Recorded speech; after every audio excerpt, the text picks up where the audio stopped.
3 points, nous on a 0 point. Bien sûr. Le Sénégal a 0 point toujours dans cette Coupe du Monde. Donc li may retenir au sortir des 90 minutes. mooy une défaite face à cette équipe de la France. Oui. Maintenant dans chaque rencontre il y a des choses positives. ak ay mbir yi nga xamante ne lu négatif la. Oui. Maintenant je suis d'accord sur ta question mooy première mi-temps bi am na ay yenn apprentissage ay enseignement yoo xamante ne war nañ ko ci mën a tirer. parce que premier mi-temps bi kat Sénégal solal na équipe de France. Le Sénégal amoon na la possibilité de devancer la France sur le score parce que dañu am ay occasion nette yoo xamante ne suñu attaquants yi waroon nañ ko concrétiser. Bien sûr. bi ñu ñëwee dans la deuxième mi-temps foofu nag dafa am ay équations yoo xamante ne dafa tegu ci kaw table bi. Les failles défensives. Et surtout le manque de rythme. Manque de rythme, oui. Kalidou Koulibaly zone mixte bi match bi jeexee. daf ne yenn joueurs yi góorgóorlu nañu. parce que dafa ci amoon ñenn ñoo xamante ne il n'était pas à 100%. moom nee na moom Idrissa Gana Gueye ak Pape Gueye dañu nekkoon ci benn période boo xamante ne dañ doon liggéey pour retrouver waat li nga xamante ne moom mooy les sensations. Ils étaient à court. léegi bi ñu joué les 90 minutes. xam nañu yan joueurs ñoo ci nekk. xam nañu yan joueur ñoo ci nekkul. xam nañ ci tamit yan joueur tey jii nii ñoom ñoo pareegul pour disputer 90 minutes. Bien sûr. moo tax man bi ma laajee ne ma est-ce que Kalidou dafa war a démarrer dama ne la warul démarrer bien vrai que Djibi a eu raison. parce que moom dafa ne noon il avait bien précisé. que Kalidou va être titulaire. Oui. Idrissa Gana Gueye va être titulaire. Bien sûr. waaye man loolu d'accord ma ci. parce que xam naa ne que joueurs yi nii ils ne sont pas prêts pour jouer 90 minutes et dans l'aspect tactique. Il y a des changements yoo xamante ne soo ko defee au cours d'une rencontre. malgré l'état physique ou la prestation du joueur mun nga indi un déséquilibre. parce que Pape Thiaw mënul woon dem ba ay 75 80 génnee Kalidou Koulibaly dugal ki nga xamante ne moom mooy Mamadou Sarr.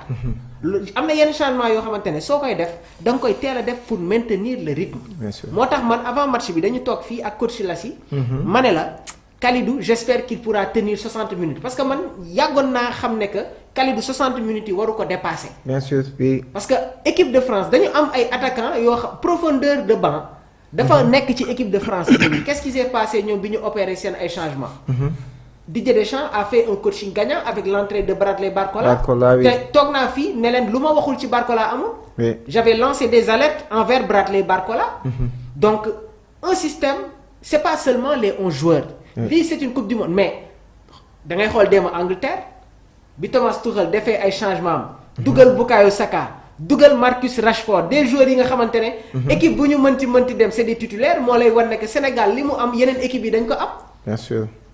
donc tey jii nii la première mi-temps en termes de jeu.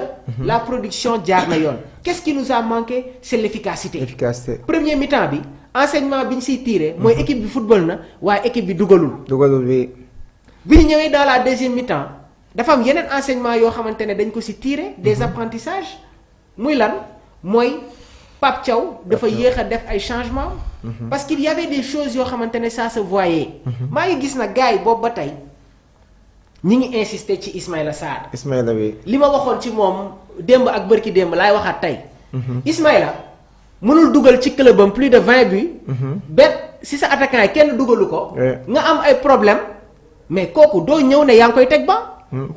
Ismaïla Sarr saison bi mu def Iliman Ndiaye defu ko. Bien sûr. parce que boobu ba tey au fait je suis en train de voir des messages. des gens sont en train de répéter certains messages dama koy waxaat fii.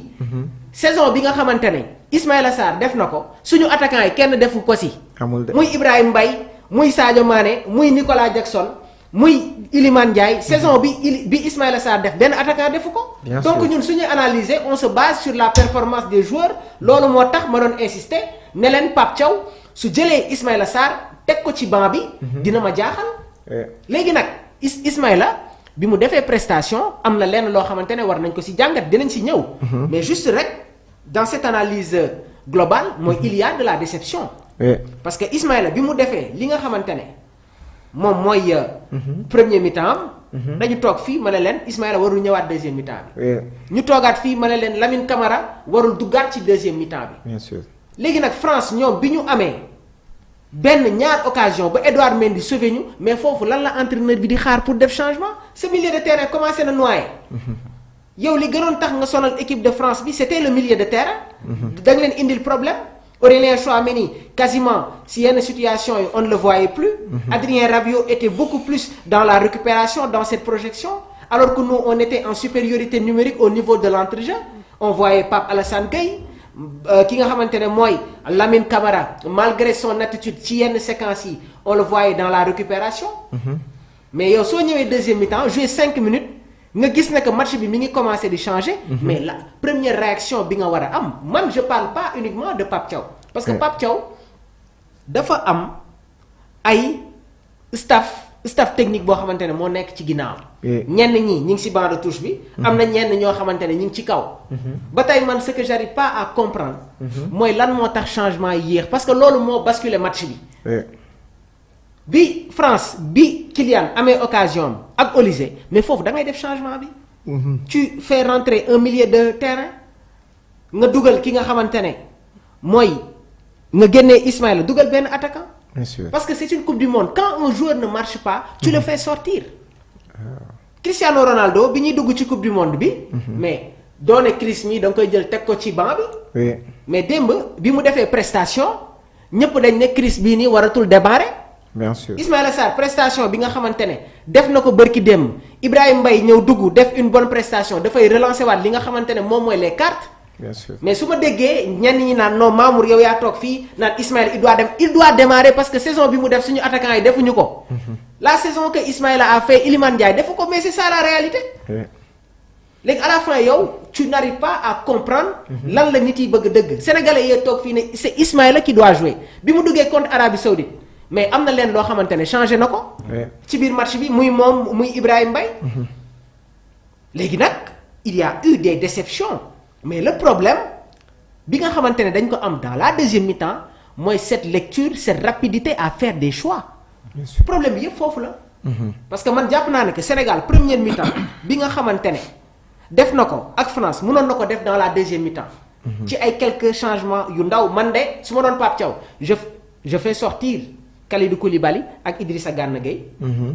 damay dugal Mamadou Sarr renforcer ak Pathé Ciss. génne Ismaïla Sarr. Ismaïla. dugal Ibrahima Mbaye. je fais rentrer Bara Sapoko Ndiaye. bi ñu toogee fii ak coach bi ñu France mënewee ma ne changement yi ma waxoon. damay indiwaat leneen. je fais rentrer 2 attaquants damay dugal Iliman Ndiaye dugal Ibrahima Mbaye. Sadio Mané aile gauche am boobu noonu comme que mënoo ko génnee da nga koy repositionner mu nekk ci centre bi nga jël Ibrahima Mbaye joué loo ko excentré gauche jël Iliman Ndiaye joué loo ko excentré droite li may wax nii c'est du football c'est pas des choses yi nga xamante ne dama koy créer maanaam en football il y a des choses basiques.